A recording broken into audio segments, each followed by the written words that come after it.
गढ़मुक्तेश्वर स्थित प्राचीन गंगा मंदिर का भी रहस्य आज तक कोई समझ नहीं पाया है। मंदिर में स्थापित शिवलिंग पर प्रत्येक वर्ष एक अंकुर उभरता है, जिसके फूटने पर भगवान शिव और अन्य देवी देवताओं की आकृतियां निकलती हैं। इस विषय पर काफ़ी रिसर्च वर्क भी हुआ, लेकिन शिवलिंग पर अंकुर का रहस्य आज तक कोई समझ नहीं पाया है। यही नहीं, मंदिर की सीढ़ियों पर अगर कोई पत्थर फेंका जाए तो जल के अंदर पत्थर मारने जैसी आवाज़ सुनाई पड़ती है। ऐसा महसूस होता है कि जैसे गंगा मंदिर की सीढ़ियों को छूकर गुजरे हों।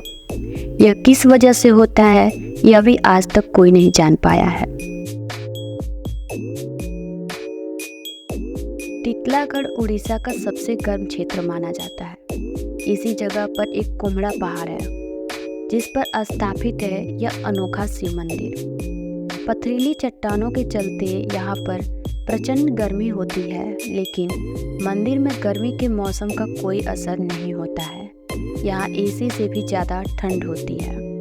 हैरानी का विषय यह है कि यहाँ प्रचंड गर्मी के चलते मंदिर परिसर के बाहर भक्तों के लिए 5 मिनट खड़ा होना भी दुश्वार होता है, लेकिन मंदिर के अंदर कदम रखते हैं तो एसी से भी ज़्यादा ठंडी हवाओं का एहसास होने लगता है। हालांकि यह वातावरण केवल मंदिर परिसर तक ही रहता है। बाहर आते ही प्रचंड गर्मी परेशान करने लगती है। इसके पीछे क्या रहस्य है, आज तक कोई नहीं जान पाया। तो दोस्तों, अगर आपको वीडियो अच्छी लगे तो वीडियो को लाइक और चैनल को सब्सक्राइब कीजिएगा और कमेंट में हर हर महादेव जरूर लिखिएगा। तमिलनाडु में 12वीं सदी में चोल राजाओं ने ऐरावतेश्वर मंदिर का निर्माण करवाया था। बता दें कि यह बेहद ही अद्भुत मंदिर है। यहाँ की सीढ़ियों पर संगीत गूंजता है। बता दें कि इस मंदिर को बेहद खास वास्तु शैली में बनाया गया है। मंदिर की खास बात है 3 सीढ़ियाँ, जिन पर जरा सा भी तेज पैर रखने पर संगीत की अलग अलग ध्वनि सुनाई देने लगती है। लेकिन इस संगीत के पीछे क्या रहस्य है, इस पर से पर्दा नहीं उठ पाया है। यह मंदिर भोलेनाथ को समर्पित है। मंदिर की स्थापना को लेकर स्थानीय किंवदंतियों के अनुसार यहाँ देवताओं के राजा इंद्र के सफ़ेद हाथी ऐरावत ने शिव जी की पूजा की थी। इस वजह से इस मंदिर का नाम ऐरावतेश्वर मंदिर हो गया। यह भी उल्लेख मिलता है कि मृत्यु के राजा यम, जो कि एक ऋषि द्वारा स्थापित थे और शरीर की जलन से पीड़ित थे, इसके बाद वह इसी मंदिर में आए। परिसर में बने पवित्र जल में स्नान कर भोलेनाथ की पूजा की। इसके बाद वह पूर्ण रूप से स्वस्थ हो गए। यही वजह है कि मंदिर में यम की भी छवि अंकित है। बता दें कि यह मंदिर महान जीवंत चोल मंदिरों के रूप में जाना जाता है। बांगरमऊ उन्नाव नगर के दक्षिण कटरा बिल्हौर मार्ग पर स्थित है।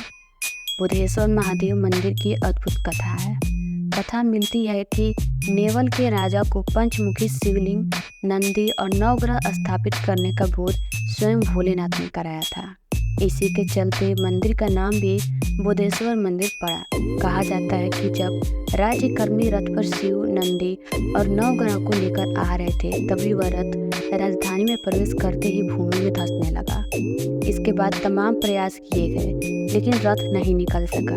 फिर राजा ने उसी स्थान पर सभी प्रतिमाओं की स्थापना करवा दी। तभी से भक्त बुधेश्वर मंदिर में असाध्य बीमारियों की अर्जियां लगाने पहुंच गए।